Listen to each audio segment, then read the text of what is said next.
जो भी मैंने कमिट किया हुआ है मेडल्स के लिए, वो मैंने आज तक पूरा किया हुआ है। ऑस्ट्रेलिया वाह। में मुझे 2 बार होस्ट किया गया है। ये ड्रग्स हो या सप्लीमेंट्स हो, उसके आप उसका इम्प्रेशन मत लीजिए कि अगर मैं ये लेता हूँ तो मेरा परफॉर्मेंस बढ़ेगा। मेरी एक एक ही दरख्वास्त है कि हमें रिक्रिएशनल प्लेयर का दर्जा मत दीजिए एंड हमें क्रिटिसाइज़ मत कीजिए, क्योंकि हम लोग काम भी कर रहे हैं, अर्न भी कर हम्म। रहे हैं, हम्म। सारी रिस्पॉन्सिबिलिटीज़ लेके चले हुए हैं। बहुत सारी टेंशन्स लेके हम लोग चलते हैं। क्योंकि 30 साल के बाद आपको पता है 25 साल के बाद कि कितनी रिस्पॉन्सिबिलिटीज़ होती है, कितने टेंशन्स होते हैं, कितना स्ट्रेस होता है। सभी कुछ देखना है। मैंने अपने आप को सीनियर ओलंपियन नहीं कहा है। मैंने अपने आप को सीनियर ओलंपियन कहा है एंड उसके सारे प्रूफ मेरे पास है कि मैं अपने आप को सीनियर ओलंपियन क्यों कह रहा हूँ, उसके सारे के सारे प्रूफ मेरे पास है।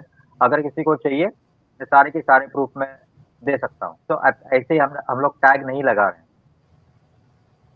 तो प्लीज़ क्रिटिसाइज़ मत कीजिए। यही मेरे हाथ जोड़ के विनती है, क्रिटिसाइज़ मत कीजिए।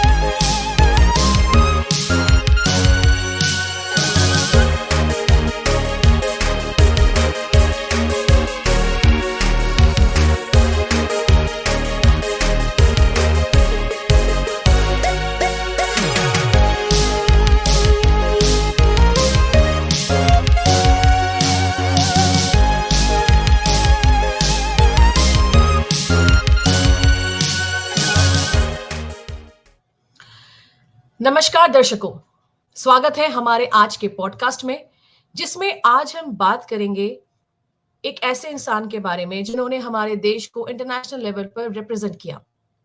पराग पाटिल जी। पराग जी एक समय भारत के लिए गौरव का प्रतीक थे। एक एथलीट जिन्होंने 16 बार अंतर्राष्ट्रीय मंच पर अपने देश को रिप्रेजेंट किया। पूरे डेडिकेशन के साथ वह कभी भी मेडल के बिना नहीं लौटे और अपने क्षेत्र में एक लेगेसी के रूप में विरासत कायम की। उनकी उपलब्धियों में ट्रिपल जंप में एशिया में दूसरा और लॉन्ग जंप में एशिया में तीसरा स्थान प्राप्त करना शामिल है। फिर भी आज इस पूर्व चैंपियन को एक अलग ही लड़ाई का सामना करना पड़ रहा है। पोडियम और मेडल्स के लिए नहीं, बल्कि अपने परिवार के बेसिक सर्वाइवल के लिए। उनकी यात्रा उन हार्श रियलिटीज की याद दिलाती है जिनका सामना कई एथलीट्स ने उनकी सफलता के बावजूद अपने करियर के खत्म होने के बाद लंबे समय तक किया है। तो आइए शुरू करते हैं आज का स्पेशल पॉडकास्ट। नमस्कार पराग जी। नमस्ते। तो मेरा पहला सवाल आपसे यही होगा कि आपको एथलीट्स में जाने के लिए किस चीज़ ने इंस्पायर किया? एंड आपका जो अर्ली लाइफ पहले की जो आपका लाइफ रहा है, वो आपको आपके जर्नी को एथलीट के जर्नी को कैसे इम्पैक्ट करता है? सिर्फ एक कहते हैं कि ज़रूरतमंद इंसान से कुछ भी करा सकती है। तो मेरे जब मैंने शुरुआत की 1988 में, तब मेरी ज़रूरत थी कि बस पकड़ना। हुँ। क्योंकि जो बस मुझे पकड़नी थी वो घर के बिल्कुल बगल में, मतलब मुझे एक 15 से 20 कदम चल के मेरा घर आता था। लेकिन अगर वो अच्छा। बस छूट गई तो मुझे कम से कम 1 से 2 किलोमीटर चलना पड़ता था। तो वो बस पकड़ने के लिए मैं स्कूल से लेके मैं वो बस पकड़ने के लिए भागता था। फिर अगर वो बस नहीं मिली तो बस के पीछे भागना है, 20 कदम भागना है नेक्स्ट स्टॉप तक और फिर वो बस पकड़नी है। तो ये सिलसिला शुरू था। तभी मेरे जो हिस्ट्री टीचर थे महाजन सर, वो उस समय टीवीएस स्कूटी जो मोपेड होती थी उसके ऊपर वो चलते थे और मेरे आगे-आगे वो गाड़ी चलाते थे। लेकिन तब वो हुँ। डिस्टेंस बहुत ज़्यादा था, फिर धीरे-धीरे मैंने वो डिस्टेंस कवर करके सर के साथ भागना शुरू किया। हुँ। फिर वो सर ने मेरा टैलेंट देखा एंड मुझे फिर इंट्रोड्यूस किया हमारे जो पीटी टीचर थे और एनसीसी हेड थे पांडुरंग सर, तो उनको इंट्रोड्यूस किया। फिर उसके बाद में मेरी वहाँ पे जर्नी शुरू हुई। तो नर्सरिंग में पांडुए सर और मिस्टर अशोक काळे सर, जो एशियन गोल्ड मेडलिस्ट है ट्रिपल जंप में, ओके। और ऑर्डिनेंस फैक्ट्री खड़की के साथ वो काम कर रहे थे, अभी वो रिटायर्ड है। तो अ, मेरा जो ये पूरा जर्नी है उसमें 3 लोगों का बहुत बड़ा हाथ है। एक है पांडुए सर, दूसरे है काळे सर, एंड हुँ, तीसरी है जो मेरी जीवन संगिनी है, मेरी बेटर हाल्फ सुनीता। तो इन जी, तीनों जी। का अहम अहम रोल है, हुँ, जो मैं आज ये मुकाम पे पहुँचा हुआ हूँ। जी, बहुत बढ़िया। तो मतलब इन तीनों को ही आप अपना गुरु या रोल मॉडल मानते हैं, राइट? हाँ जी, मैम। वेरी गुड, बहुत बढ़िया। तो आपका जो एथलेटिक करियर है, उसमें आपने आपके जो फाइनेंशियल कंस्ट्रेंट्स क्या आपके एथलेटिक करियर को इम्पैक्ट किया है और आपने उनको ओवरकम करने के लिए क्या स्टेप्स लिए थे?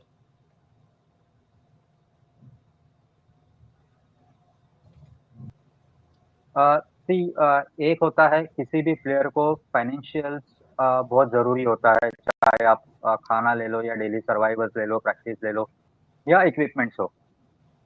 तो जो भी चीज़ है उसके लिए फाइनेंशियल्स तो चाहिए होते हैं। हुँ, बट जैसे आज के दौर में हम लोग देखते हैं कि जो पेरेंट्स है वो इज़िली बच्चों को अवेलेबल करके दे सकते हैं, कोई भी उनकी डिमांड हो। जी, जी। जैसे प्रॉपर शूज़ हो, स्पाइक्स हो या प्रॉपर कोचिंग हो, प्रॉपर ग्राउंड्स हो।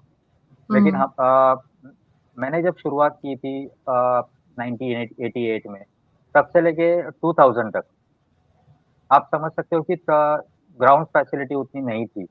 तो हमने प्रैक्टिस किया हुआ है मड मड के ऊपर, एंड या 1994 में बालेवाड़ी स्टेडियम बनाया गया, जिसमें पहले अपने नेशनल गेम्स हुए थे। तो वही एक हमारे लिए ग्राउंड था कि जिस पे हम लोग प्रैक्टिस करने के लिए जा जा सकते थे।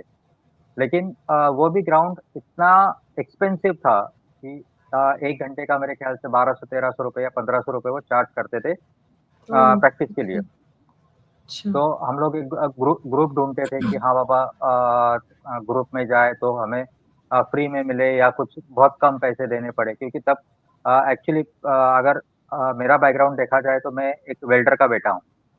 मेरे पापा वेल्डर थे ओके, थर्मैक्स कंपनी में, तो एक इकोनॉमिक कंडीशंस उसमें भी मैं, मेरा भाई, मेरी मम्मी एंड मेरे पापा, ऐसे मेरी फैमिली थी। तो बहुत कम सैलरी में उनको सब कुछ मैनेज करना होता था। हुँ, हुँ, तो उ उसमें उतना स्पोर्ट्स के लिए एंड सभी का एटमॉस्फियर ऐसे था कि अ, जो भी बच्चा है, वो इंजीनियर या डॉक्टर बने। कोई भी हाँ, का हाँ, ग्रेजुएशन कोर्सेज़ में ना जाए या कोई नहीं, मतलब एक ऐसा माइंडसेट था कि हाँ, उसकी अगर लाइफ़ सेट होनी है तो वो डॉक्टर या इंजीनियर बने। इंजीनियर, डॉक्टर ही बने, यस, यस। हुँ, तो आज मेरे ख्याल से उतना उतना ही उसको अहमियत दी जाती है, बट ठीक है, अब अभी उससे कम है कि डॉक्टर या इंजीनियर बने। अदर स्पोर्ट्स में भी अभी पेरेंट्स बच्चों को हेल्प कर रहे हैं, या वो चाह रहे हैं कि हाँ, अदर एक्टिविटीज़ में भी वो करियर कर सकते पार्टिसिपेट हैं। या जैसे हुँ, जैसे स्पोर्ट्स हो, कल्चरल एक्टिविटीज़ हो, डांस हो या जो भी कुछ है, तो अभी वो सपोर्ट कर रहे हैं। बट हुँ, जिस हुँ, एज से मैंने शुरुआत की है, तभी एक ये था कि डॉक्टर या इंजीनियर बने। पढ़ाई में भी मैं एवरेज था, ऐसे भी नहीं कि मैं बहुत लो था या ऐसे कुछ। बट मेरा पूरा का पूरा फ़ोकस था तिरंगे के ऊपर और देशभक्ति के ऊपर। तो मैंने एनसीसी भी जॉइन की थी।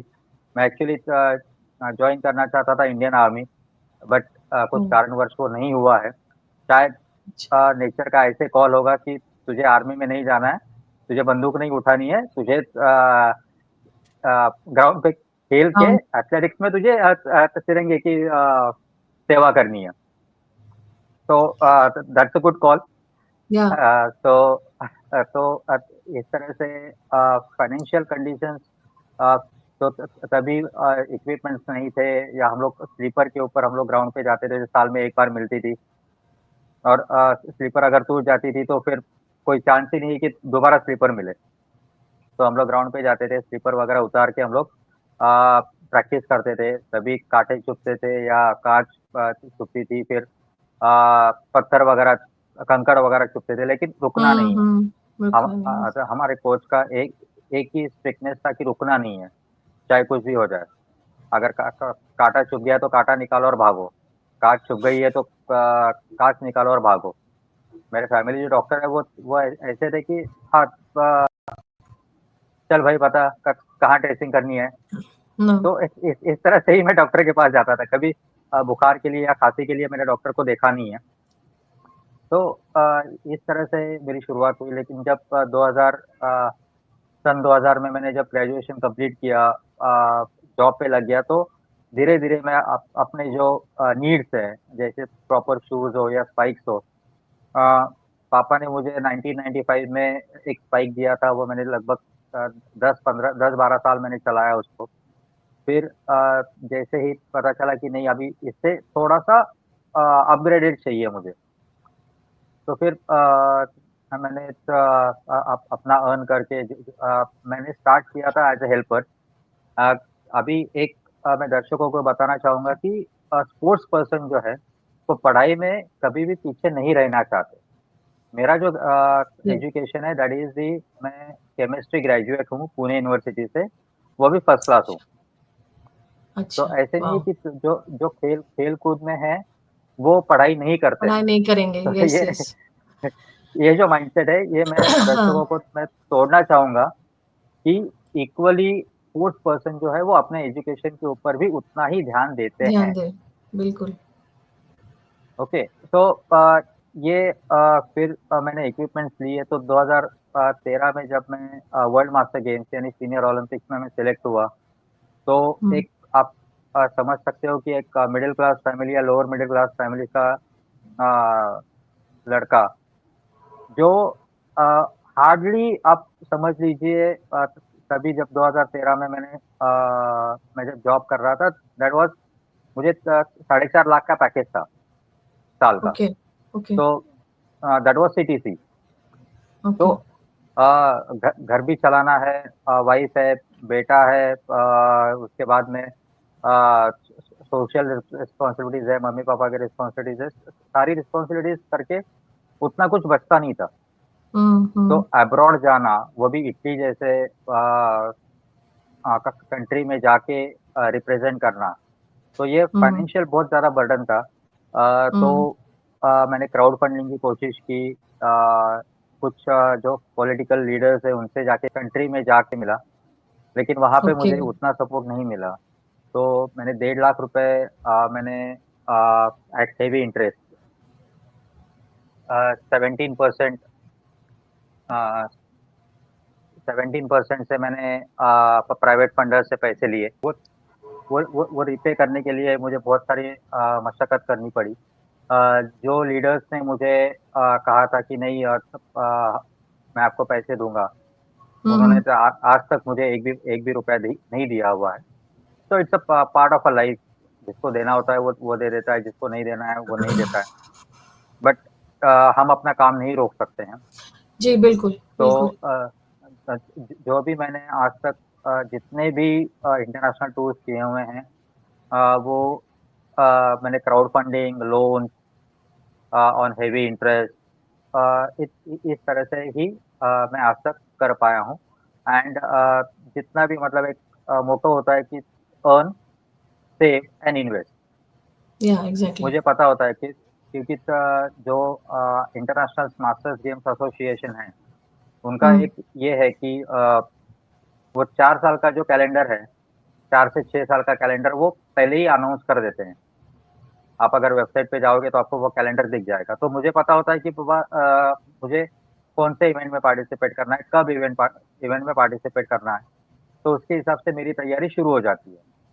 तो अनाउंस अर्न, कर देते सेव, मतलब किसको कहाँ जाना है इस तरह से? ये हाँ, आप कह रहे हो अनाउंस किसको कहा नहीं कौन-कौन से कॉम्पिटिशन्स कहाँ-कहाँ होने वाले हैं, ओह! अच्छा, कौन-कौन अच्छा, से अच्छा। कंट्रीज़ में। अच्छा, अच्छा। तो अ, वो मेरे ऊपर डिपेंड होता है कि मैं कहाँ कि जाना आप चाह रहा कहाँ हूँ जाओ? या हुँ, हुँ, हुँ। कहाँ मैं अफ़ोर्ड कर सकता हूँ। हुँ, हुँ। वो सारी चीज़ें। तो वो एक एक बार पता चलने के बाद save, earn earn, save and invest. Invest, और यस। अगर कम पड़ रहा है तो फिर आपका क्राउड फंडिंग है। अ, जिन भी जिन्होंने भी आज तक मुझे क्राउड फंडिंग द्वारा मैंने मदद मेरी मदद की हुई है, उनको मैं तहे दिल से धन्यवाद करना चाहूँगा पहले। क्योंकि आप लोग अगर नहीं होते तो फिर मुझे वहाँ पे वेन्यू पे जाना पॉसिबल नहीं था। तो जो भी डोनर्स हैं, उनका मैं शुक्रिया अदा करना चाहूँगा। उसके बाद में फिर अगर उसमें भी कम पड़ रहा है तो लोन, या फिर एक और एक मुझे रास्ता पता चला है कि जो भी कंट्री में मैं जा रहा हूँ, जो भी सिटी में मैं जा रहा हूँ, वहाँ पे अगर कोई अपनी इंडियन कम्युनिटी है, तो उनसे मैं कनेक्ट कर लूँ लिंक्डइन थ्रू या फेसबुक थ्रू या हम्म। इंस्टाग्राम तो अभी आया हुआ है। लेकिन तभी हम्म। फेसबुक या लिंक्डइन लिंक्डइन था, तो। या फिर हम्म। हुँ, या फिर जो मेरे कनेक्ट्स हैं इंडिया में, उनके थ्रू मैं उनसे कनेक्ट कर पाऊँ कि हाँ बाबा, मुझे मुझे होस्ट कर लो आप। मैं इतने-इतने हाँ। मेडल्स की मैं गारंटी दे सकता हूँ आपको। And okay. आज तक जितना जो भी मैंने कमिट किया हुआ है मेडल्स के लिए, वो मैंने आज तक पूरा किया हुआ है। ऑस्ट्रेलिया वाह। में मुझे 2 बार होस्ट किया गया है। तो तभी अगर मैं सिर्फ़ ऑस्ट्रेलिया की मैं बात करूँ तो अ, वहाँ का ऑस्ट्रेलियन मास्टर गेम्स 2 सीरीज़ में पार्टिसिपेट कर चुका हूँ 2015-2019 में।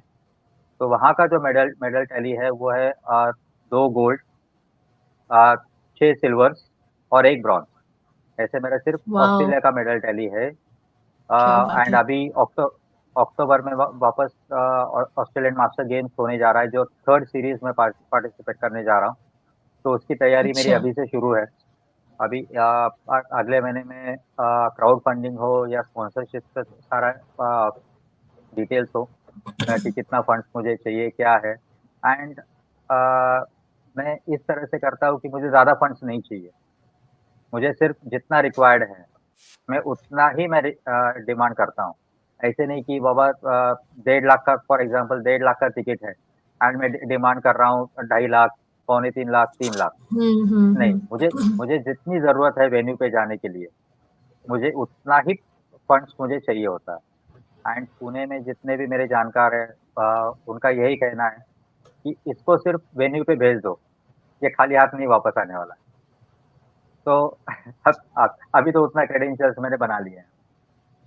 तो तो इस यही तरह एक से फाइनेंशियल कॉन्फिडेंस, से यही कॉन्फिडेंस तो इंसान को और आगे बढ़ाता है, लोगों का विश्वास और दिलाता है कि आपने जो अभी तक बिल्ड किया है अपना एक कॉन्फिडेंस लेवल, तो इसीलिए तो बहुत बढ़िया, सुन के बहुत अच्छा लगा कि आप दोबारा से पार्टिसिपेट करने जा रहे हैं। उसके लिए all the best. Thank you. तो मतलब आप कोई अच्छा आपने तो कोई ऑर्गेनाइजेशन आपको किसी ने सपोर्ट किया आपके करियर में, जो आपका टफ टाइम नहीं, था, किसी ऑर्गेनाइजेशन ने? ऑर्गेनाइजेशन से एक बार डीएसके ने मुझे हेल्प की थी। एंड जो छोटे-छोटे फंडिंग नीड्स है, जैसे 5,000 है, 10,000 है, वैसे काफ़ी सारे ऑर्गेनाइजेशंस ने मुझे हेल्प की हुई है। अच्छा। एक एक ऑर्गेनाइजेशन ने 21,000 दिया हुआ है, एक अच्छा। ऑर्गेनाइजेशन ने डीएसके ने तब तो 50,000 दिया था। हुँ। एंड ऐसे बहुत से ऑर्गेनाइजेशंस हैं जो 5,000, 10,000, 50,000 ऐसे मुझे हेल्प करती रहती है। सही है, बढ़िया है। तो जैसे आपका आज में जैसे आपके लिए एक टिपिकल डे ऑफ ट्रेनिंग क्या होता है एंड आप अभी अपने आप को फिटनेस रखने के लिए क्या करते हैं? फिट रखने के लिए? अभी तो अब अभी तो 2 महीने से मेरा प्रैक्टिस वगैरह पूरा बंद है। अभी तो हुँ। मैं सिर्फ़ कॉन्संट्रेट कर रहा हूँ मेरे bread and butter, that is the cab driver. तो हुँ। मैं आज हुँ। लगभग आप समझ लीजिए 16 से 20 घंटे मैं आज ड्राइव कर रहा हूँ टू हुँ। Feed my family. हुँ। क्योंकि 2 साल से my wife is a beautician. Okay. She is a makeup artist. Okay. और 2023 में फरवरी में मुझे बहुत बड़ा बिज़नेस लॉस हुआ था, और तब से लेके आज तक मेरी वाइफ़ ही घर चला रही है। एंड आई एम हुँ। थैंकफुल टू द गॉड कि उन्होंने मुझे इतनी अच्छी और सपोर्टिंग वाइफ़ दी हुई है कि जिससे मैं मेरा पागलपन जो है वो आगे बढ़ा पा रहा हूँ। एक सपोर्ट का होना बहुत ज़रूरी है सर, बहुत ज़रूरी है। हाँ, वरना तो इंसान मतलब इतने अप डाउन्स होते हैं एक एक इंसान की लाइफ में, करियर में कि अगर एक सपोर्ट नहीं हुआ तो फिर खत्म, आगे ही नहीं बढ़ पाएगा। एग्ज़ैक्टली। मतलब जितने भी आप मेरे पीछे जितने भी आप मेडल्स देख रहे हो, ये सारे, ये सारे के सारे the backbone is Sunita, my better half. Okay, so sweet. तो आप जैसे आप क्या करते हैं अपने आप को इतना मोटिवेटेड जो रखते हैं, जब आपको सिस्टम ने सपोर्ट नहीं किया, तब आपने अपने आप को कैसे मोटिवेटेड रखा? सी, पहली बात तो है, मैं ये नहीं सोचता हूँ कि मैंने ये कर लिया तो मुझे ये चाहिए। जिस तरह से सोल्जर्स अपनी ड्यूटी कर रहे हैं वैसे ही मैं अपनी ड्यूटी कर रहा हूँ। हम्म, एंड ड्यूटी में ये नहीं देखा जाता कि नहीं, मैं इतनी अगर ड्यूटी कर रहा हूँ तो मुझे इतना मिलेगा, मुझे उतना मिलना चाहिए, मुझे रिकॉग्निशन मिलने चाहिए, मुझे अ, ये मिलना सिस्टम से मिलना चाहिए। हाँ, अगर आप उस चीज़ के लिए कर रहे हो तो आप कुछ भी नहीं कर पाओगे। तो आप अगर मैं ये सोचता हूँ कि ये मेरी ड्यूटी है, तिरंगे के प्रति हम्म, मेरी ड्यूटी है कि नहीं, हम्म, जो हुनर मेरे पास है, अगर हम्म, मैं वो हुनर से अपने देश का झंडा ऊँचा कर पाऊँ, तिरंगे को ऊँचा कर पाऊँ, एक सर्टेन लेवल पे मैं लेके जा सकता हूँ, तो मुझे वो लेके जाना चाहिए। चाहे बिल्कुल। कोई मुझे सपोर्ट करे या ना करे। अगर मैं हम्म, उस बारे में सोचने लगा तो फिर मैं बहुत ज़्यादा डिमोटिवेट हो जाऊँगा, डिप्रेस हो जाऊँगा, एंड उसका कोई मतलब नहीं बनता, और जो मेरा हुनर है, वो हुनर भी एकदम से खत्म हो जाएगा। खत्म हो जाएगा, बिल्कुल। तो इस इस जो मेडल जीतना है, वो मैं ये सोचता हूँ कि मेरी ड्यूटी है। ऐसे नहीं है कि इससे मुझे कुछ फ़ायदा हो। ज जो जो मुझे करना है, जैसे मेरा घर चलाना है, तो मैं कैब ड्राइव हाँ, कर रहा हूँ, तो मैं काम करके भी मेरा घर चला सकता हूँ। उतनी मेहनत करने की, अगर हम लोग ग्राउंड पे मेहनत कर सकते हैं, तो घर चलाने के हम्म, लिए तो डेफ़िनेटली मेहनत कर सकते हैं। हम्म, तो हम्म, घर चलाने के लिए तो मैं मेहनत कर रहा हूँ, लेकिन मुझे जो हम्म, सपोर्ट चाहिए फाइनेंशियली, वो मुझे सिर्फ़ हाँ, वेन्यू तक पहुँचने के लिए मुझे सपोर्ट चाहिए। सब मुझे कुछ है, बिल्कुल। मैं एक बात क्लियर करना चाहूँगा दर्शकों को कि मुझे घर चलाने के लिए पैसे नहीं चाहिए, उसके लिए मैं मेहनत कर रहा हूँ। मुझे सिर्फ़ जी, आपका सपोर्ट चाहिए, मुझे सिर्फ़ वेन्यू पे पहुँचने के लिए, जो भी मैं कॉम्पिटिशन्स आगे पार्टिसिपेट करने वाला हूँ, वहाँ वेन्यू पे पहुँचने के लिए मुझे सपोर्ट चाहिए आपका, एंड आपकी दुआएँ चाहिए, क्योंकि दुआएँ के बगैर मैं नहीं जीत पाऊँगा। तो जी, आपका एग्ज़ैक्टली। सपोर्ट भी चाहिए एंड आपकी दुआएँ भी चाहिए। तो जैसे वर्ल्ड्स मास्टर्स गेम में compete करना और इंटरनेशनल कॉम्पिटिशन्स में compete करना, दोनों में क्या डिफरेंस है? सिर्फ़ मैं एक ये जो मास्टर गेम्स होते हैं, इसके बारे में अपने यहाँ पे अपने इंडिया में लिटरेसी बहुत कम है। मैं थोड़ा-सा इसके बारे में बताना चाहूँगा कि हुँ, 1985 में international masters games association and uh uh, ये अ, इंटरनेशनल ओलंपिक कमिटी जो है, ये इन दोनों ने मिलके एक ड्राइव रन किया। ये किसके लिए था? जो एक्स ओलंपियंस है या एक्स इंटरनेशनल प्लेयर्स हैं अपने-अपने देश के, जो आफ्टर एज 40 इंटरनेशनल पार्टिसिपेट नहीं कर सकते, अपने देश को नहीं रिप्रेजेंट कर सकते, उनको जस्टिस देने के लिए इन्होंने ये ड्राइव शुरू किया। पहले इसका एज मिनिमम एज होता होता था 40, लेकिन 1985 से लेके आज तक वो ड्रॉप डाउन हो गया 30। तो इसमें अ, एक्स ओलंपियंस हैं, एक्स वर्ल्ड चैंपियंस हैं, एक्स इंटरनेशनल प्लेयर्स हैं, जो हुँ, अपने-अपने देश को, जैसे फॉर एग्ज़ाम्पल कनाडा हो, US, China, Japan, Korea, Russia, जो अपने-अपने फ़ील्ड में, और इसकी ब्यूटी ये है कि जो मेन ओलंपिक्स में जो गेम्स हैं, वो सारे के सारे इसमें हैं। लेकिन इसमें ओके। एज कैटेगरीज़ होती है। जैसे पहले था 40 प्लस, 45 प्लस, 5-5 साल का एज ग्रुप होता है, एंड हुँ, अलग-अलग गेम्स में अलग-अलग तरह के एज ग्रुप्स हैं। क्योंकि हुँ, 85 वाला जो बंदा है, वो ऑब्वियस है कि वो 40 प्लस या 50 प्लस या 60 प्लस के साथ कॉम्पीट नहीं कर सकता है। हुँ, तो हुँ, इसके लिए वो डिफरेंट एज कैटेगरीज़ बनाएगी, डिफरेंट गेम के हिसाब से। अभी आप ये देख सकते हो कि जैसे जूडो है, 80-85 years player is playing a judo और बॉक्सिंग और टेनिस या 10,000 मीटर भाग रहे हैं, शॉट पुट कर रहे हैं, जैवलिन जैवलिन थ्रो कर रहे हैं, विच is a big inspiration for all of us ना। या तो इसको हम लोग ने इंडिया में इसको कहा गया है रिक्रिएशनल, बट ये मेन स्ट्रीम होना चाहिए to motivate the others. Exactly.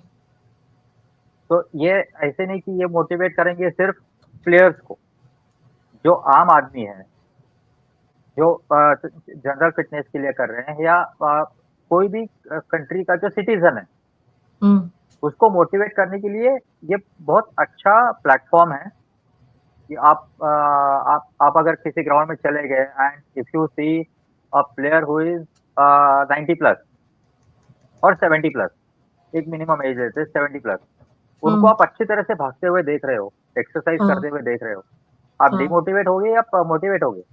Obviously motivate ही होंगे।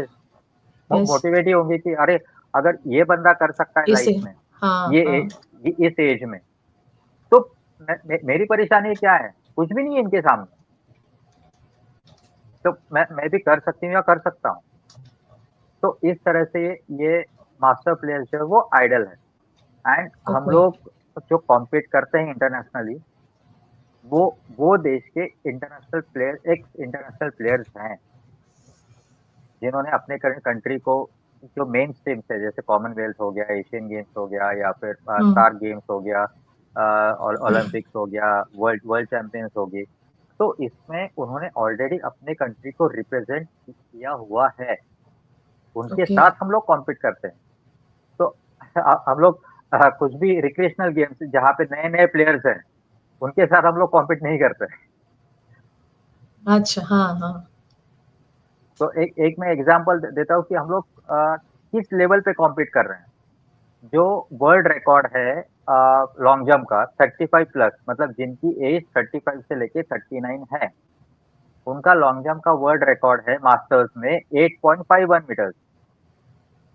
और अपना जो नेशनल रिकॉर्ड है, जो अपने 20-22 साल के बच्चे जो नेशनल में खेलते हैं, उनका उनका जो वर्ल्ड रिकॉर्ड नेशनल रिकॉर्ड है दैट इज 8.30। मतलब आप सोचिए कि जो 35 साल के ऊपर का जो बंदा है, वो अपना 20-22 साल के बच्चों से ऊपर, मतलब आप समझ लीजिए 21 सेंटीमीटर का डिफरेंस है। अच्छा। तो it is not a small event. Yes. तो मेरी एक ही दरख्वास्त है कि हमें रिक्रिएशनल प्लेयर का दर्जा मत दीजिए एंड हमें क्रिटिसाइज मत कीजिए, क्योंकि हम लोग काम भी कर रहे हैं, अर्न भी कर रहे हैं, सारी रिस्पॉन्सिबिलिटीज लेके चले हुए हैं, बहुत सारी टेंशन्स लेके हम लोग चलते हैं, क्योंकि 30 साल के बाद आपको पता है, 25 साल के बाद कि कितनी रिस्पॉन्सिबिलिटीज होती है, कितने टेंशन्स होते हैं, कितना स्ट्रेस होता है, सभी कुछ देखना है। उसके बावजूद हम लोग ग्राउंड पे होते हैं, 2 घंटे की प्रैक्टिस, 3 घंटे की, जितनी भी प्रैक्टिस हो, तो वो प्रैक्टिस करके हम लोग डेडिकेशन रखते हैं एंड पैशन रखते हैं कि नहीं, हमें इंडिया रिप्रेजेंट करना है, या हमें डिस्ट्रिक्ट, स्टेट, नेशनल रिप्रेजेंट करना है और वहाँ पे मेडल विन करना है। तो it is a very big task. हम लोग छोटे बच्चे जैसे नहीं है कि हमें हमें थाली परोसी जा रही है, हम लोग खा रहे हैं, जब चाहे पैसे आप मांग लो मम्मी पापा से तो वो मिल रहे हैं, स्कूल से जब से ये छुट्टी चाहिए तब तक छुट्टी मिल रही है, ऐसे नहीं है। तो एक रिक्रिएशनल का दर्जा हमें नहीं मिलना चाहिए, हमें एज ए प्रोफेशनल का ही दर्जा मिलना चाहिए, क्योंकि इतनी सारी चीजें करके हम लोग ग्राउंड पे है, प्रैक्टिस कर रहे हैं, एंड हम लोग उतना डेडिकेटली और पैशनेटली हम लोग उस चीज में हैं। तो हम सारे जो मास्टर्स है, जितने भी मेरे कलीग प्लेयर्स है, वो सभी ऐसे कर रहे हैं। कोई शॉप फ्लोर पे काम कर रहा है, कोई वर्कर का काम कर रहा है, कोई ऑफिस स्टाफ में काम कर रहा है, कोई आईटी फील्ड में काम कर रहा है। तो सभी कुछ अगर हम लोग काम कर रहे हैं, तो वो उतनी आसान नहीं है काम करके अर्न करना, सेव करना, एंड फिर इन्वेस्ट करना। इन्वेस्ट करना, वो भी बिल्कुल। और वो भी हम लोग क्या करते हैं कि हम लोगों का जो निवाला है, जो मैं हाँ, मेरे बीवी बीवी बच्चों को दे सकता हूँ, वो निवाला छीन के हम लोग इन्वेस्ट कर रहे हैं। जी, जी, हम जी। लोग सेविंग्स कर रहे हैं। अगर बेटे ने कुछ चीज़ माँग ली, नहीं बेटा अब अभी नहीं, बाद में लेके दूँगा। अगर उसने कुछ ₹500 की चीज़ माँग ली तो नहीं, नहीं बेटा मैं ₹500 की नहीं दिला सकता, मैं तुझे 200-300 की मैं दिलाऊँगा तुझे या ₹100 की हुँ, दिलाऊँगी, या अभी ज़रूरत नहीं। तो इस तरह से सैक्रिफाइस करके हमारी ज़िंदगी चल रही है। सभी की, मतलब सिर्फ़ मेरी नहीं, सभी की ज़िंदगी वैसे ही चल रही है। तो हमें रिक्रिएशनल हमें आपसे कुछ नहीं चाहिए, हमें कुछ नहीं चाहिए। सिर्फ़ हमें ये चाहिए कि हमें क्रिटिसाइज़ मत कीजिए, हुँ, बस। और कुछ नहीं है। आप अगर हमारी आप कॉम्पिटिशन्स के लिए हमारी आप फंडिंग से आप हेल्प कर सकते हो तो कीजिए, नहीं तो थैंक यू वेरी मच, दुआएँ दीजिए, हमें वही काफ़ी है। बट प्लीज़ क्रिटिसाइज़ मत कीजिए, इट क्रिटिसाइज़ मत हर्ट्स अ लॉट। करें। या actually it hurts. It yes, hurt yes. It hurts a lot, क्योंकि तब जब मेरी पोस्ट वायरल हुई थी, बहुत सारे क्रिटिसाइजिंग के मैसेजेस आए। कभी भी आपने जितना भी मेरे ऊपर रिसर्च किया होगा, मैंने अपने आप को सीनियर ओलंपियन नहीं कहा है। मैंने अपने आप को सीनियर ओलंपियन कहा है, एंड उसके सारे प्रूफ मेरे पास है कि मैं अपने आप को सीनियर ओलंपियन क्यों कह रहा हूँ, उसके सारे के सारे प्रूफ मेरे पास है। अगर किसी को चाहिए, मैं सारे के सारे प्रूफ मैं दे सकता हूँ। तो ऐसे ही हम लोग टैग नहीं लगा रहे हैं। तो प्लीज़ क्रिटिसाइज़ मत कीजिए। यही मेरी हाथ जोड़ के विनती है, क्रिटिसाइज़ मत कीजिए। पराग जी, आप ये बताइए जैसे आज के एजुकेशन सिस्टम आपको आपको लगता है कि आज के एजुकेशन सिस्टम एकेडमिक्स को ज़्यादा प्रायोरिटी देती है, स्पोर्ट्स एजुकेशन को कम देती है, ऐसा आपको लगता है? या स्पोर्ट्स एजुकेशन को कंप्लीटली येस, इग्नोर कर रही है आजकल की एजुकेशन सिस्टम? येस।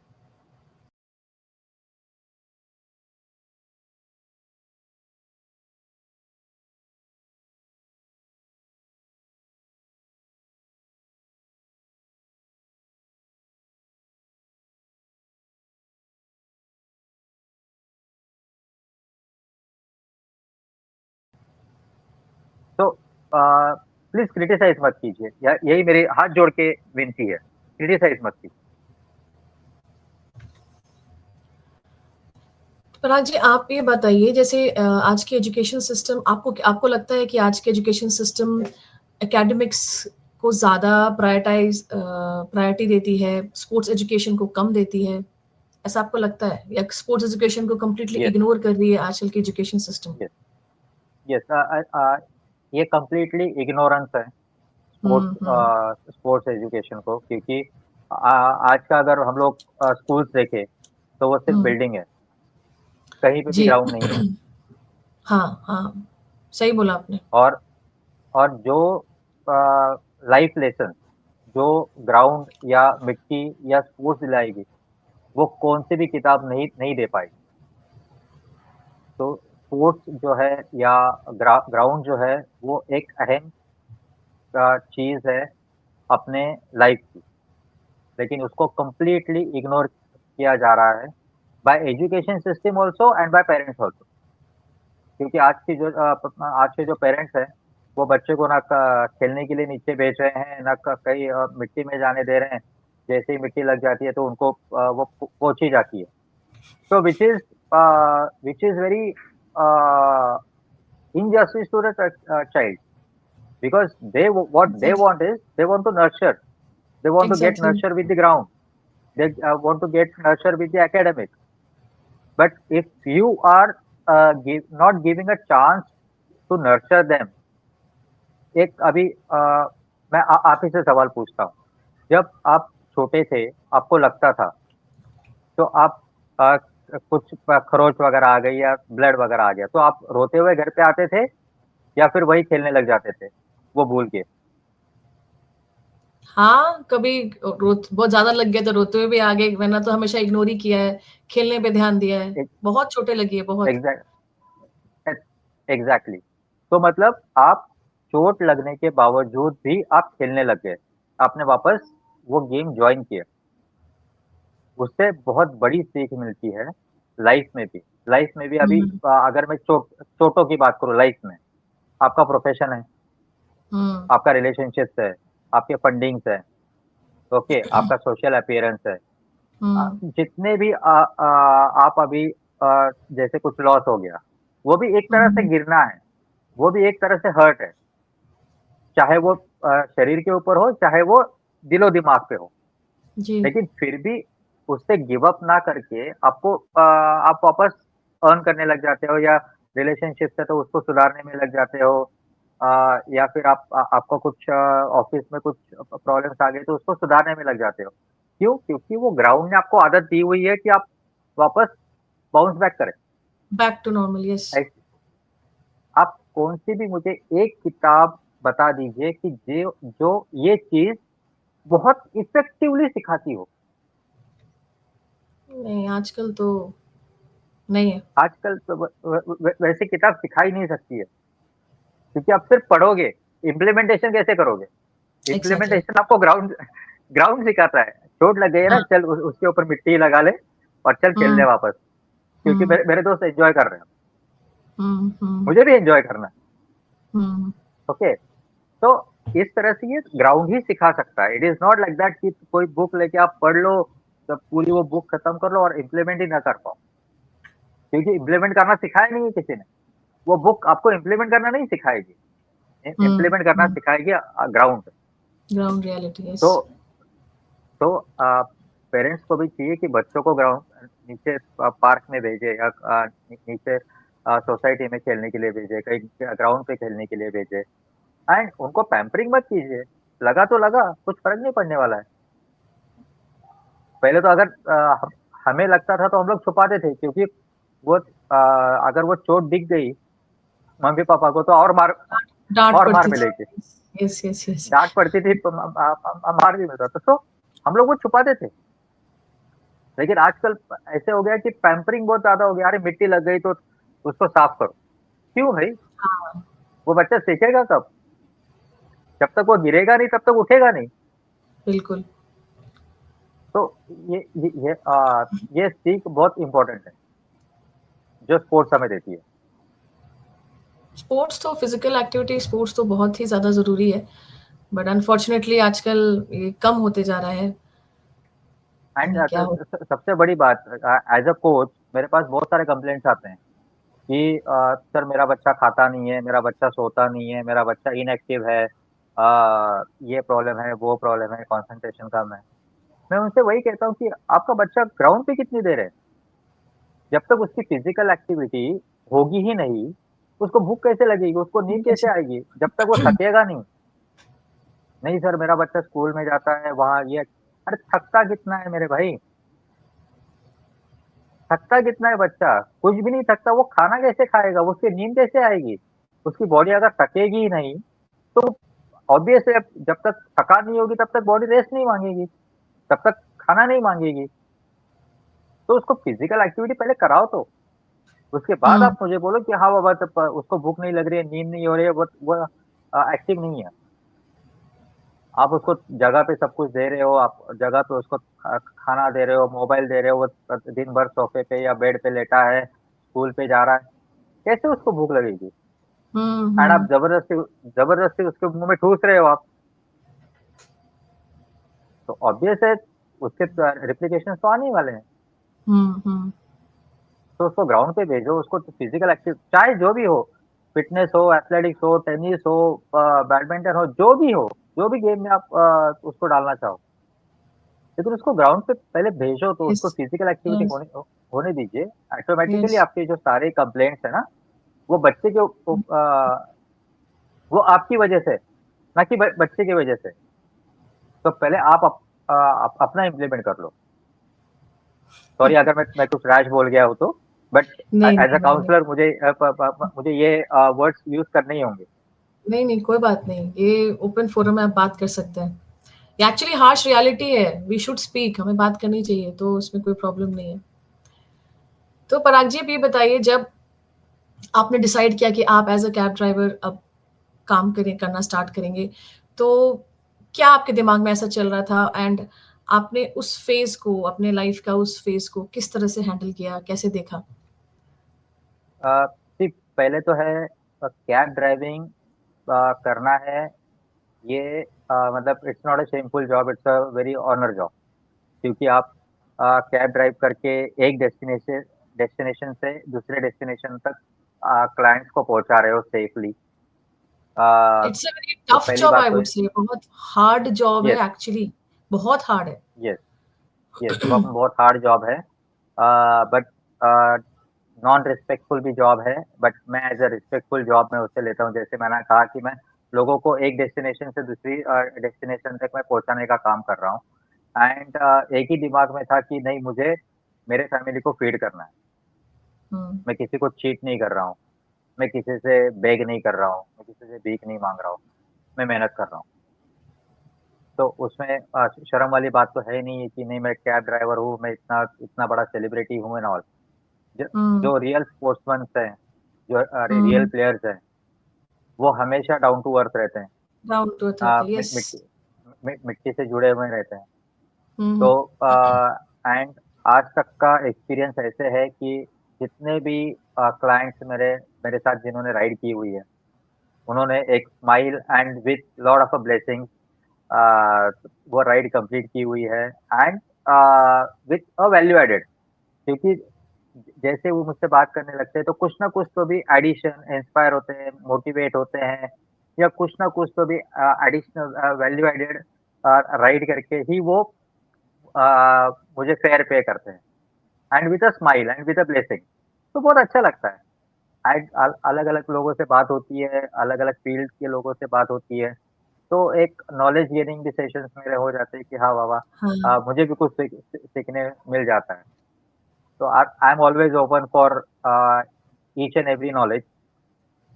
मैं नॉलेज लेते रहता हूँ एंड देते भी रहता हूँ। So it's open book of mind.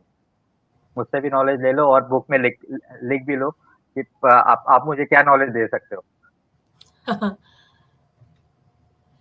तो डू यू फील कि ओलंपिक मेडल्स ओवरली ग्लोरिफाइड है? दूसरे जो medallist competition such as Paralympics और सीनियर ओलंपिक्स में जो मिलते हैं, उनको इग्नोर किया जाता है? नहीं, एक्चुअली इग्नोर सी एक है कि कुछ गेम्स हैं उनको ज़्यादा वैल्यू दी गई है, उसकी हम्म। वजह से ये गेम्स छुपे हुए हैं। अपने यहाँ पे टैलेंट की कमी नहीं है, कैलिबर की हम्म। कमी नहीं है, हम्म। पैशन की कमी नहीं है, डेडिकेशन की कमी नहीं है, सैक्रिफाइसेस की कमी नहीं है, सब कुछ है अपने देश में। लेकिन उसको फोकस करने की ज़रूरत है, यस। हमें भी एज़ अ इंटरनेशनल मेडलिस्ट और गवर्नमेंट को भी और सोसाइटी को भी। जब तक आप अभी बात करते हो क्रिकेट की या फुटबॉल की या प्रो कबड्डी की, लेकिन ज़्यादातर मैंने ये नहीं सुना हुआ कि अरे नीरज चोपड़ा या फिर हिमा दास या फिर मेरी कोम या फिर मिल्खा सिंह सर, इनके बारे में बातें नहीं होती है क्योंकि मीडिया हमें दिखाता ही नहीं है।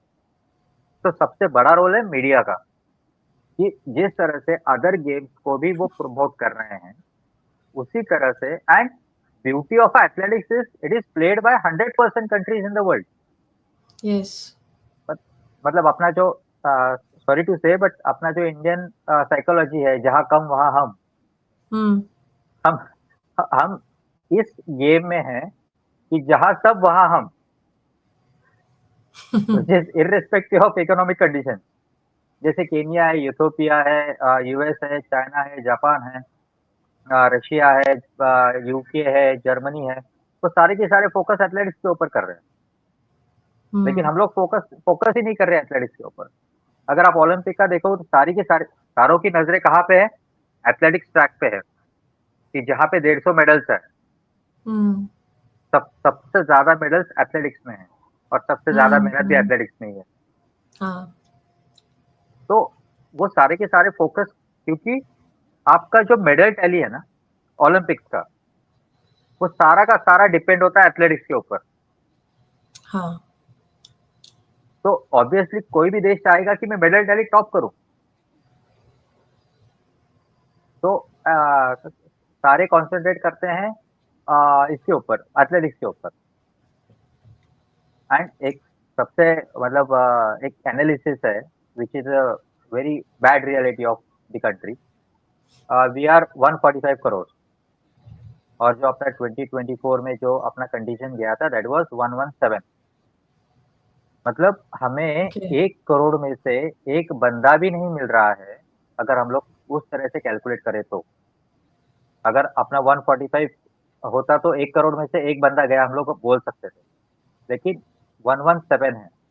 तो 1 करोड़ में से एक बंदा भी ऐसे हमें नहीं मिल रहा है जो क्वालिफाई कर पाए. तो I think so which is a very poor quality of sports we have. अगर आप छोटे छोटे कंट्रीज का भी अगर आप कंटीजेंट देखोगे तो हाँ. Which is very high. We are the largest population in the world. Yes. लेकिन ओलंपिक्स में कंडीशन कितना जा रहा है 117. या. एंड मेडल्स कितने मिल रहे हैं 7 या 8. तो अगर वर्ल्ड में हम लोग लार्जेस्ट पॉपुलेशन है तो उस रेशो के हिसाब से अपना भी स्पोर्ट्स वहां पे जाना चाहिए. Yes, exactly. तो तो आज दिस के इज द जो रियलिटी ऑफ. हाँ. बोलिए बोलिए बोलिए. तो मतलब this is the reality of Indian sports apart from cricket. Yes, true. तो आप क्या चेंजेस रेकमेंड करेंगे आजकल की जो स्ट्रगलिंग एथलीट्स की जो कंडीशन है इंडिया में? आप क्या चेंजेस रेकमेंड करना चाहते हैं? चेंजेस एक ही मैं रिकमेंड करना चाहूंगा कि आप अपना काम करते रहिए. आप तिरंगे के लिए खेलना. सोच ये रखिए कि आपको तिरंगे के लिए खेलना है. आप अगर तिरंगे के लिए खेलोगे तो आपको जॉब ऑटोमेटिकली मिल जाएगी. अगर आप जॉब के लिए खेलोगे तो आप तिरंगे के लिए नहीं खेल सकते. हम्म. तो आप ये सोचिए कि ये मेरी ड्यूटी है, ये मेरी फर्स्ट प्रायोरिटी है, क्योंकि ये क्वालिटीज मेरे अंदर है जो आप समझ लीजिए गांव में सिर्फ एक या दो या आप उंगलियों पे गिन सकते हो. उतने उन्हीं लोगों के पास ये क्वालिटीज होती है. तो हम्म. आप ये सोचिए कि आप कुछ स्पेशल हो, कि आप में ये क्वालिटीज हैं जिसकी वजह से आप ये फील्ड में आ गए हो. जी. आप अगर दूसरों से डिफरेंशिएट नहीं करोगे तो आप अपना कैलिबर नहीं नहीं पहचान. रिकॉग्नाइज कर पाओगे, पहचान पाओगे हम्म. आप. So you have to recognize your quality and you have to think that you are the different from other person. हम्म.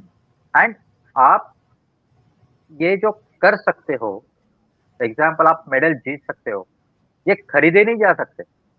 जिनके पास लाखों करोड़ों अब्जों रुपए है वो ये मेडल खरीद नहीं सकते हैं. ओलंपिक का मेडल कोई भी खरीद नहीं सकता है, वर्ल्ड चैंपियनशिप का मेडल कोई भी खरीद नहीं सकता है, नेशनल का कोई भी मेडल खरीद नहीं सकता है. It has to be earn.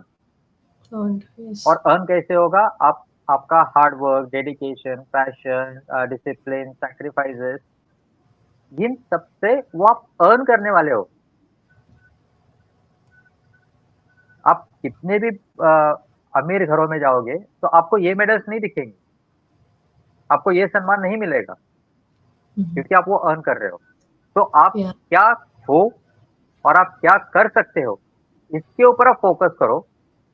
कौन क्या कह रहा है, कौन क्या कर रहा है, सिस्टम नहीं कर रही है, फलाना ये कर रहा है, वो कर रहा है, उसको आप साइड में रख दो. हम्म. आपको जो भी हडल आएगा आपके गोल के टूवर्ड्स, एंड आपका गोल होना चाहिए तिरंगा, मुझे तिरंगे के लिए खेलना है. तो जितने भी हडल्स आएंगे वो आप क्रॉस कर पाओगे. आप ये नहीं सोचोगे आपको बाईपास करना है. एंड आपको अगर जीतना है या आपको एक मुकाम पे पहुंचना है तो आपको हडल्स क्रॉस करने ही करना ही होंगे. पड़ेगा. हाँ, हाँ. हडल्स आप बाईपास नहीं कर सकते हो. बिल्कुल. मैं ये नहीं मैं ये अगर मैं इटली की बात करूं या फिर मैं न्यूजीलैंड की बात करूं, इटली में तो मेरे पास खाने के लिए भी पैसे नहीं थे. तो मेरे पास बहुत बहुत ज़्यादा एक्सक्यूज़ था, बहुत बड़ा एक्सक्यूज़ था कि नहीं, मैं पार्टिसिपेट नहीं करूँगा, मेरे पेट में ही खाना नहीं तो मैं क्या पार्टिसिपेट करूँगा. हाँ, हाँ. तो दिस वाज़ अ हडल, लेकिन मैंने उसको क्रॉस कर लिया. एंड 2 गोल्ड 1 सिल्वर की बजाय मैं 1 सिल्वर 2 ब्रॉन्ज के ऊपर मैं संतुष्ट हूँ. क्योंकि मैंने वो कंडीशन में भी पार्टिसिपेट किया. न्यूजीलैंड में यस. जब मैं लॉन्ग जंप कर रहा था तो मुझे बहुत बड़ी इंजरी आ गई थी। उसका वीडियो भी यूट्यूब पे अवेलेबल है कि क्या किस तरह की इंजरी थी। तो ओके। अगर मेरा नी ही ट्विस्ट हो गया है, तो हम्म। मैं चल नहीं पा रहा हूँ तो भागूँगा क्या? और जंप क्या करूँगा? बहुत बड़ा एक्सक्यूज़ है।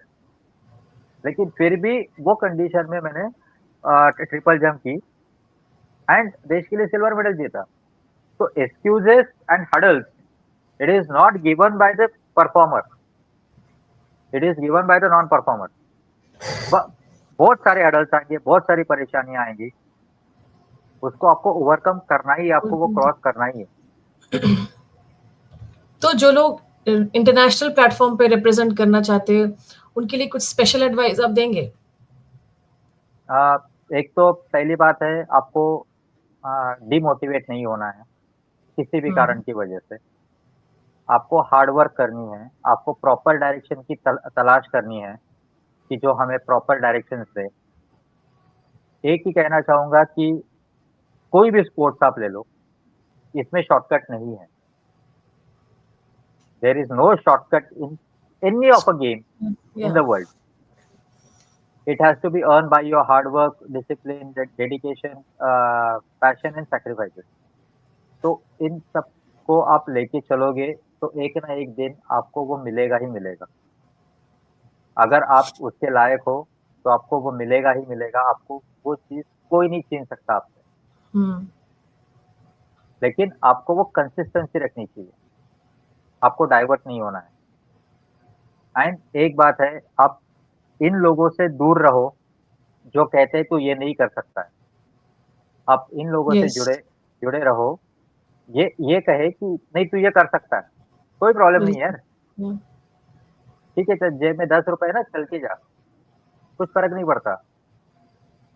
नहीं तो तू लोकल का टिकट ले, जैसे मुंबई की बात करो, लोकल का ₹10 का टिकट ले और चला जा। हम्म। कन्फर्म सीट नहीं मिल रही है, टॉयलेट के पास बैठ के चला जा या किसी से रिक्वेस्ट कर या कैसे भी मीन्स हो, चला जा। एक्सक्यूज़ेस मत दे। अगर आपको करना है तो करना ही है। करना है तो करना है, बिल्कुल। तो यही मैं कहना चाहूँगा कि आप अ, दिल मत छोटा कीजिए। इंडिया में हम्म। स्पोर्ट्स के लिए करियर अपॉर्चुनिटी बहुत ज़्यादा है, जी। बट प्रॉपर डायरेक्शंस नहीं है, डायरेक्शंस नहीं है। प्रॉपर कोचिंग नहीं है, प्रॉपर डायरेक्शंस नहीं है। कुछ 10 या 15% कोचेस हैं जो प्रॉपरली डायरेक्शंस एंड गाइडेंस के थ्रू बच्चों को आगे लेके जा रहे हैं। हम्म। तो आप उनकी तलाश कीजिए और उनके पास आप जॉइन हो जाइए। एंड प्लीज़, प्लीज़, आज तक मैंने ये जो 17 इंटरनेशनल मेडल्स जीते हुए हैं, वो रोटी और सब्ज़ी खा के ही जीते हुए हैं। कोई भी सप्लीमेंट या कोई भी ड्रग्स लेके मैंने नहीं जीते हुए हैं। तो आप ये ड्रग्स हो या सप्लीमेंट्स हो, उसके आप उसका इम्प्रेशन मत लीजिए कि अगर मैं ये लेता हूँ तो मेरा परफॉर्मेंस बढ़ेगा। इसमें आपका लाइफ भी खराब हो सकता है। तो जो भी है, आप प्लीज़ रिक्वेस्ट है, ड्रग्स और सप्लीमेंट से दूर रहें। नेचुरल चीज़ों में जो कंटेंट सप्लीमेंट्स में है, वो नेचुरल चीज़ों में भी है। आप वो गूगल पे सर्च करके वो कंज़्यूम करने की कोशिश कीजिए। हाँ, अगर बहुत ज़्यादा ज़रूरत है, तो आप हल्का-सा सप्लीमेंट ले सकते हो। लेकिन आप उसके इम्प्रेशन में आके आप क्या कहते हैं उसको, हम लोग मराठी में बोलते हैं आहारी जाना। ओके? तो आप उसके अंदर मत घुस जाइए। सप्लीमेंट को अपने अंदर लीजिए, आप सप्लीमेंट में हाँ, मत घुस हाँ, जाइए। हाँ, हाँ। एडिक्शन हो जाता है कई लोगों को। हाँ, exactly addiction. So this is what I wanted to convey to the young athletes.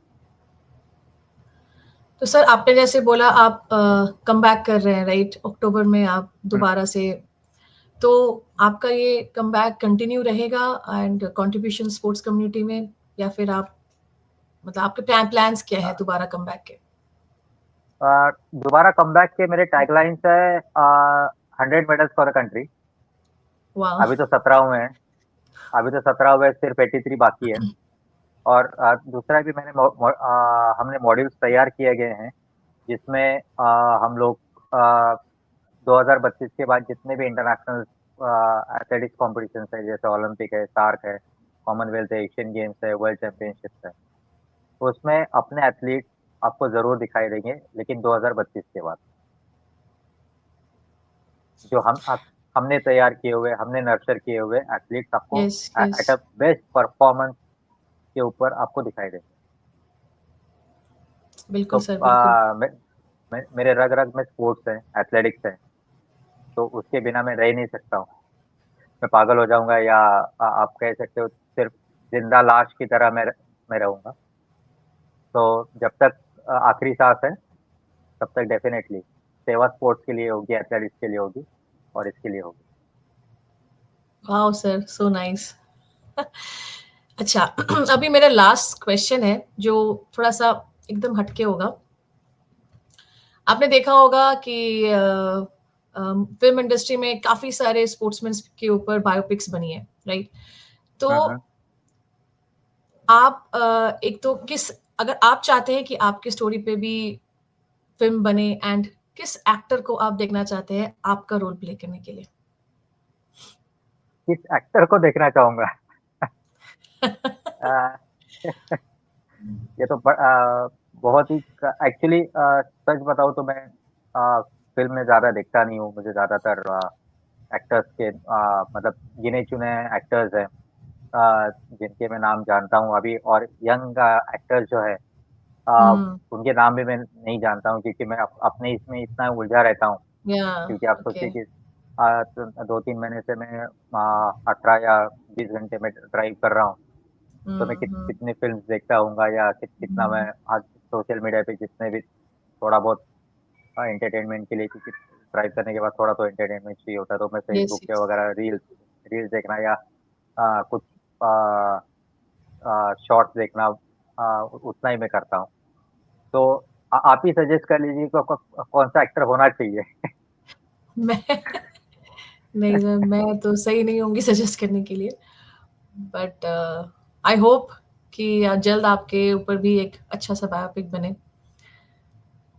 Sure ma'am, क्योंकि कुछ बहुत से लोगों ने मुझे सजेस्ट किया हुआ है कि सर अपना एक बायोग्राफ़ी लिखिए, बायोपिक हुँ, बनानी है एंड ऑल, लेकिन due to time schedules and इतना सारा हर्टिंग मोमेंट्स है ना कि मैं वो बायोपिक लिख नहीं पा रहा हूँ।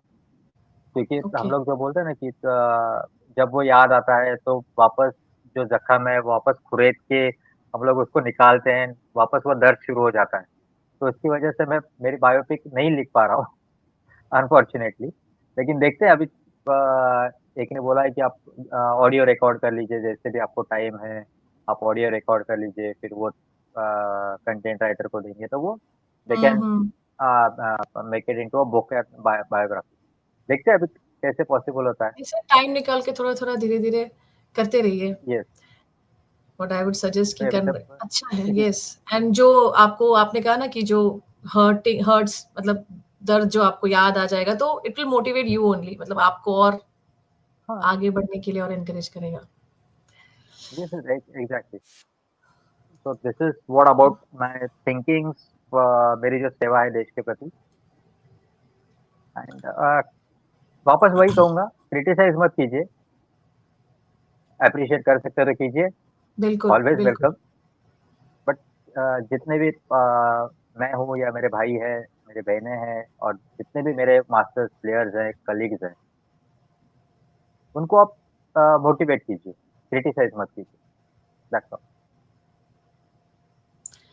शुक्रिया पराग जी, आपसे बात करके बहुत ही अच्छा लगा एंड बहुत मोटिवेटेड फील हुआ, एंड आई होप जो हमारे यंग दर्शक हैं, जो स्पोर्ट्स में, एथलीट्स में जाना चाहते हैं, आपकी लाइफ स्टोरी, आपकी जर्नी से बहुत ज़्यादा इंस्पायर्ड हो, एंड भटके ना इधर-उधर, जैसा आपने बहुत सारे पॉइंट्स पे बोला।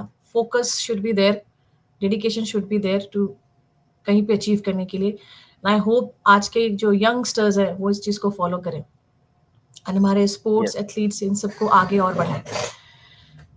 And thank you very wish much. You all the best sir आपके कमबैक के लिए, एंड आपने जो कहा 100 medals hats off to you sir. आप बिल्कुल बिल्कुल आपके नाम पे 100 मेडल्स आएगा ही आएगा, क्योंकि आपका जो मोटिवेशन एंड डेडिकेशन वो देख के पता चल रहा है कि आप कर लेंगे। हाँ, तो सिर्फ 83 बाकी है ना, वो भी हो जाएंगे। जी सर, चलिए मैं अब एंड करती हूँ इसको। या थैंक यू शुक्रिया वेरी मच। सर। या thank you so thank you. Much. Thank you very much.